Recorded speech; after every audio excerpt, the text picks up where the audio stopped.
तो चलिए सवाल की तरफ बढ़ते हैं। क्या मैं प्रेग्नेंट हूँ?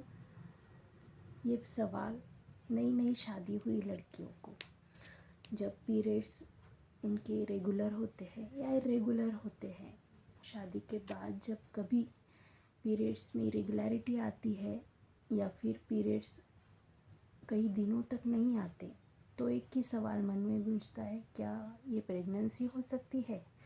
क्योंकि उनको पता रहता है या फिर याद नहीं आता कि हमने खबरदारी ली है क्या नहीं। पीरियड्स के बारे में श्योर नहीं रहते कि पीरियड्स आए हैं, आने वाले हैं या फिर मैं प्रेग्नेंट हूँ। तो हमें क्या करना है? जब भी आपके पीरियड्स इरेगुलर है, मतलब आपके पीरियड्स टाइम पे नहीं आते हैं, तो 1.5 महीने में आते हैं, 2 महीने में आते हैं, ऐसे स्थिति में आप तो डॉक्टर से सलाह लेके ट्रीटमेंट करवाइए कि आपके पीरियड्स इरेगुलर क्यों है। कई लोगों की 30 डेज़ की साइकिल होती है, 35 डेज़ की साइकिल होती है।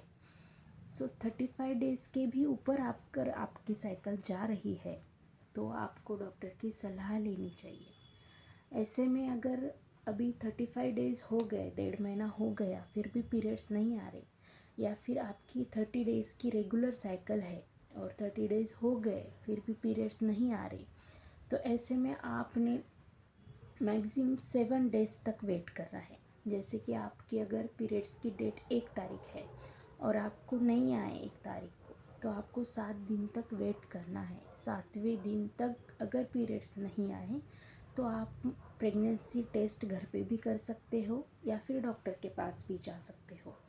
जब आप प्रेगनेंसी टेस्ट घर पे करने वाले हो तो आपको ध्यान रखना है कि आपको मॉर्निंग में मिड स्ट्रीम यानी यूरिन के बीच में की जो यूरिन रहती है वो यूरिन और सुबह सुबह की यूरिन से ही आपको टेस्ट करना है। लेकिन कई लोग जब घर पे टेस्ट करते हैं तो उनको समझ में नहीं आता है। 2 रिज़ल्ट तो है कि 2 लाइन आई तो पॉजिटिव, 1 आई तो निगेटिव। लेकिन कभी कभार जब अपनी साइकिल इरेगुलर रहती है, अनियमित रहती है, या फिर रेगुलर रहती है लेकिन उतने दिन नहीं हुए कंसीव होके, तो वो वीकली पॉजिटिव भी आ सकती है, जो आपको समझ में नहीं आ सकता।